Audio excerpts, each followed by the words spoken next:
There are mysteries that leave no footprints. They exist quietly, like darkness covering a locked room.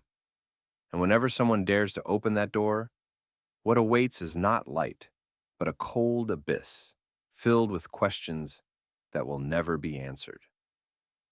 Today's story begins in a small town where everyone believed there was nothing to fear until a woman vanished, leaving behind only one strange object, an old wooden box locked tight, lying still as if it was guarding a secret never meant to be revealed. Nguyen Tulan, 35 years old, worked at the town library. She lived such a quiet life she was almost invisible. No social media accounts, no loud gatherings. Her days passed in an unchanging rhythm.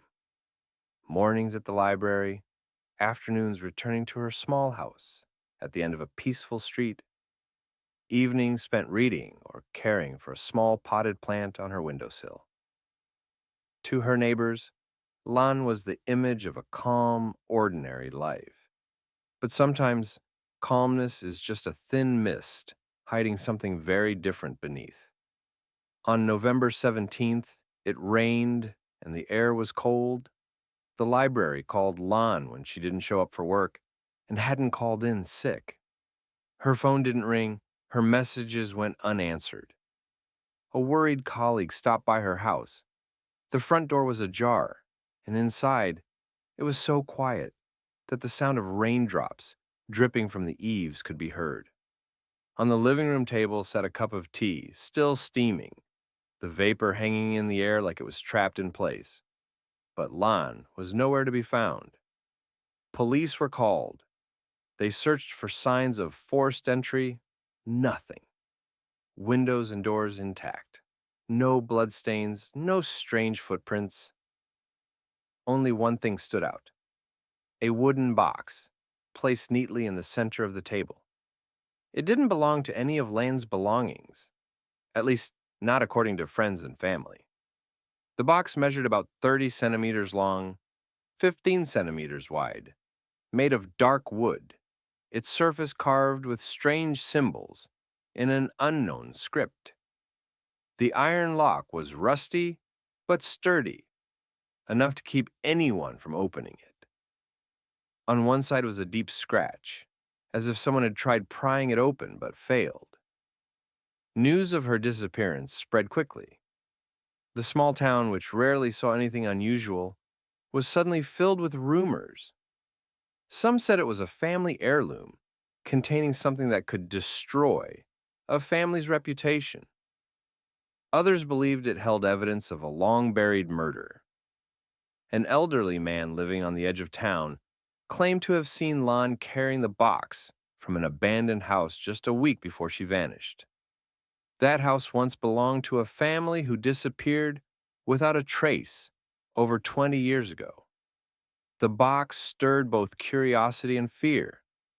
A veteran locksmith, upon seeing photographs, said, "I've never seen this type of lock sold here. It's European, early 20th century. Not for furniture or ordinary chests. This was meant for safeguarding important documents or highly valuable items." A local archaeologist recognized the carvings as resembling warning symbols and ancient rituals, suggesting they might be meant as a prohibition against opening the box rather than decoration. The police kept the box as evidence, but didn't open it immediately. They feared it might destroy clues or unleash something beyond their control. But the box's silence only deepened the unease. Theories began to circulate. The first, Lan had stumbled upon evidence from an old case, and someone silenced her to keep it hidden. The second, the box itself was the cause, an object cursed, and anyone who opened it vanished. The third, the box was nothing but a distraction, deliberately placed to divert attention, while the real traces were erased. 1 week later, the town's post office received a package with no sender. The return address was for a street that didn't exist. Inside was a small piece of paper with just 4 words: "Do not open the box." Written in red ink, the handwriting was shaky, as if scrawled in haste, or by someone in deep fear. Handwriting analysis found no matches in any records. To this day, Lan has not been found. The box still sits in the evidence room, unopened. No one knows what's inside. It might be something mundane, or it might be something that makes a person disappear simply for touching it. And the question still hangs over the town like a shadow. If it were you, would you open it? They say that deep within a damp, shadow-choked forest, where the fog never lifts, there rests an old, decaying box upon a moss-covered stone table. No one knows how long it has been there, but everyone believes this. Stare too long into the red light seeping from its cracks, and your mind will slide into a dream you may never wake from. The box is not large, just enough to hold a book, a skull, or worse, a secret. Strange, spiral-like carvings wind across its lid, like symbols meant to capture time itself. Its lock is rusted, yet curiously, no one has ever pried it open. People have tried hammers, fire, even reciting love poems beside it. Yes, some fool actually did. All in vain. The box remains sealed, save for that pulsing red glow breathing out from within, like some hidden creature drawing air. The most frightening part is not the box itself, but what happens around it. Anyone who touches it, even once, begins to dream the same dream. A rotting wooden door creaks open, revealing endless corridors where red lights flicker like ghostly fireflies. The dream repeats, night after night, until the line between waking and sleeping dissolves. Rumor has it the box is a remnant of some ancient sacrifice. A cult once sealed something inside it, using that mossy table as an altar. The fireflies circling overhead are not insects at all, but wandering souls, sucked into the box, then spat out as faint, flickering lights. Anyone who sees them should flee, for they are not guiding your way. They are luring you closer. One archaeologist came to study the box, armed with tools and a camera. In the final footage, he whispered, "This light, it's looking back at me." Then the camera fell. The tape ended with a long hiss, like breathing from inside the box. The man was never seen again.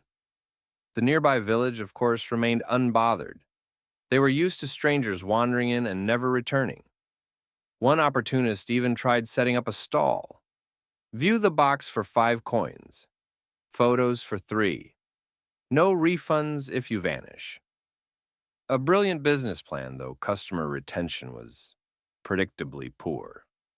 Over time, the box became a symbol. Some call it treasure, others a gate to hell, while a few insist it's nothing but a broken lantern. But the truth remains unknown, for no one dares open it anymore.